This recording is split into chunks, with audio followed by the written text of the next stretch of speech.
10:08 as I start this reading, and I am so glad that I have you in front of me.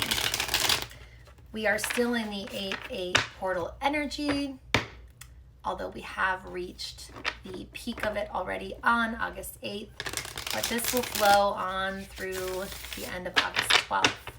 What is a message that I have for this person who has been so patient in receiving this message? That has already gone through some shifts. Ooh, I got chills with that. Ooh.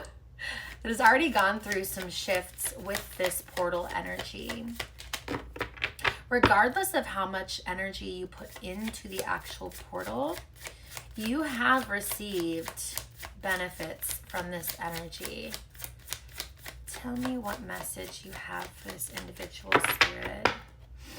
I think we're going to pull the cards first, then read them. The Magician. Yeah, power. So much power is going on here.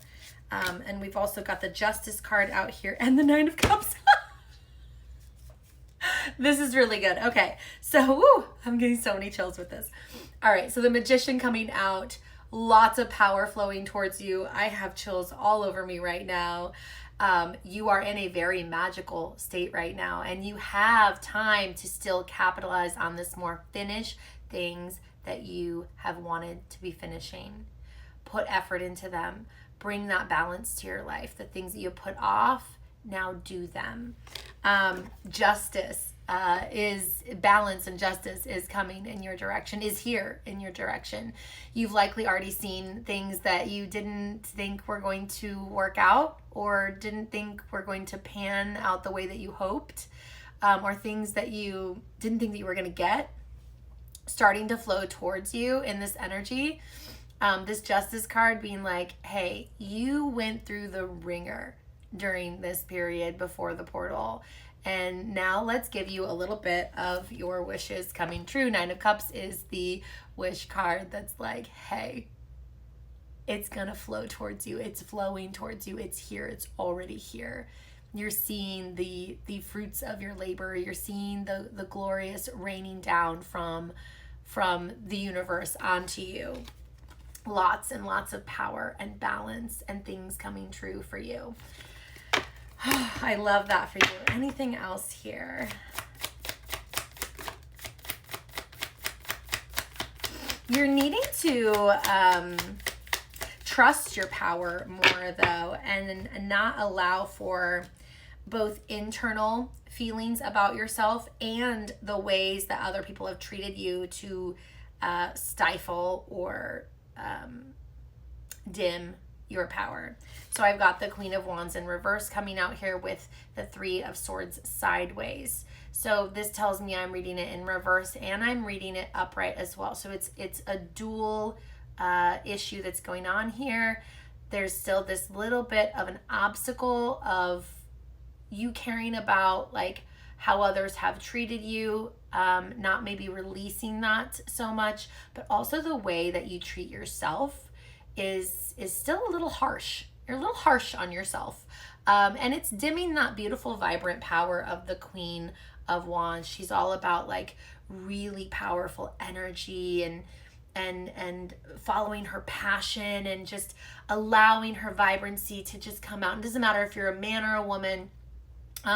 This is one of those things where we all need to have Queen of Wands energy coming out through us. She is the passion queen. She is the fiery queen. She is the power queen. She knows her power. She steps into her power and she does not let anyone dim it.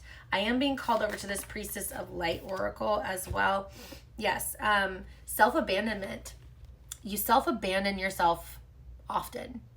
And that's something that needs to be considered for ceasing. No longer abandoning yourself. It's also called like self-deception or self-betrayal. And that is like denying yourself the passions that it is that you want in your life. So finding all sorts of reasons as to why you can't have something instead of just going out and having the thing that it is that you desire. Going and taking the steps to getting what it is that you desire to have in your life, and no longer making excuses. If there's a particular thing that you like doing, don't wait for someone to be there with you to do it. Go do it, and then someone will will show up to be there with you to do it once you are comfortable doing this for yourself. Don't dim your own energy, your own passions for, like, don't play the waiting game, waiting around for somebody else to show up. You do have some internal tower moments to still go through where you're shedding these really deep emotions inside. So be okay with sitting in your emotions. Be okay with feeling them, with going, you know what, this is where I'm at right now. And these are things that I need to release. You may be skimming the surface when it comes to your emotions. All right, what do we have here? Angelic assistance on the bottom. So please don't hesitate to reach out to angels. They are there for everyone. Clarity here at the split. When you start reaching out more for clarity, you will end up going through the transition of this death and rebirth from darkness to light. You may have a little bit of a dark night of the soul that you've been going through. Even though you're seeing this shift during this portal, sacred action, decisive focus coming out, and peaceful self-regulation, calming the waters. 173.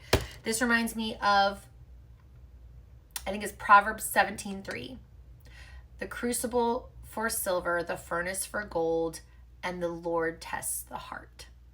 So you may be going through a lot of these things that they're not necessarily there to test you, but they're there to purify some of these things that are no longer serving you from your system. And you've got to go to some of these obstacles, walk right up to them and have to face them for you to go, I don't want to do this anymore. This is not the path that I feel like walking anymore. I don't want to be people pleasing all the time anymore. I don't want to be denying myself my right to happiness, my right to choice of how I want to live my life, my right to exploration of everything that life has to offer. I don't want to be denying myself that anymore. So you may be one of those people that is often catching yourself in some of these maybe mini tower moments, often mini tower moments where you're being asked to like really look at your emotions and sit in them, and really sit in them, and stop with the self-abandonment and stop with the dimming of your light, because you have all of this energy that is surrounding you right now. Like it's ready, it's here, it's flowing in already. To help move that along more, focus on these areas as well. Okay, so I'm going to read these two to you. Card 17 here, it says sacred action, decisive focus. 17 on page 60 and 61. It's time to bring the active energy of the cheetah into your life. The swift cat represents decisive action and intense focus. Take an honest look at the projects or situations that have for some reason been put on hold. Like I said, finish things.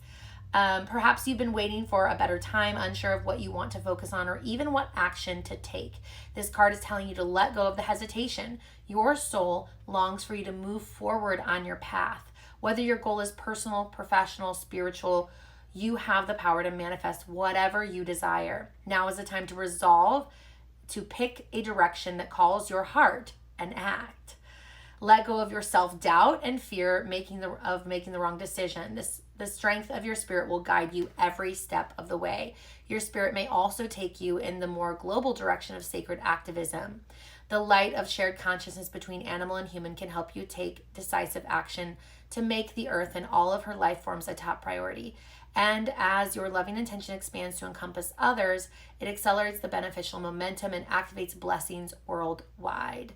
In this way, you have the power to heal the earth and yourself in your actions and choices every day.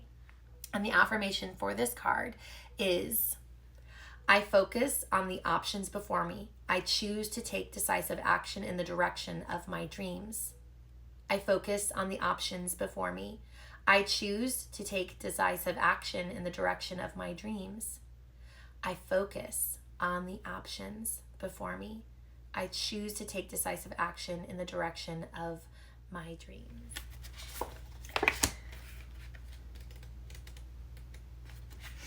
The next one is card number 3, Calming the Waters, Peaceful Self-Regulation. This High Priestess of Light brings her deeper powers of healing to the earth and to your life. The elk antlers she wears on her golden crown act as antennae. They receive guidance and power from universal light, which she then channels into the earth and waters below. Her peaceful intentions are of balance and alignment. As she brings peace to the planet, she also calls you to calm the waters within your own life. It's time for you to take an honest look at your daily energy. Are things too hectic for you to maintain a calm approach to your tasks? You may feel you have no control, but you can and must regulate the pace of your everyday activities, always devoting some time to your own peaceful priorities. The waters of life run deep, and there are often deeper personal lessons than you may be aware of. Yeah, we don't want to skim that surface. Remember, we got to go deeper. You do have the ability to be self-directed, set boundaries, create balance, and stay calm and spirit connected, even in the middle of personal or professional storms. In the face of unending and sometimes frantic demands of life, this card is telling you to stop and trust in the unwavering truth of your soul's universal connection. Your peaceful yet profound faith will calm the swirling waters and bring the blessed resolutions you desire. And the affirmation for this card is, I have the infinite source of peace and calm within me. I direct my life with balance each day. I have the infinite source of peace and calm within me. I direct my life with balance each day. I have the infinite source of peace and calm within me. I direct my life with balance each day. What do we have at the bottom here? Summoning power, instinct, intellect, control. Card number 4. I hope that this is helpful for you. Remember, all of this is right here. Power, justice, balance, and things coming to fruition, dreams coming true, your manifestations coming forward. I love you. Ooh. You may want to get some tree agate as well. Very helpful for fighting the ego.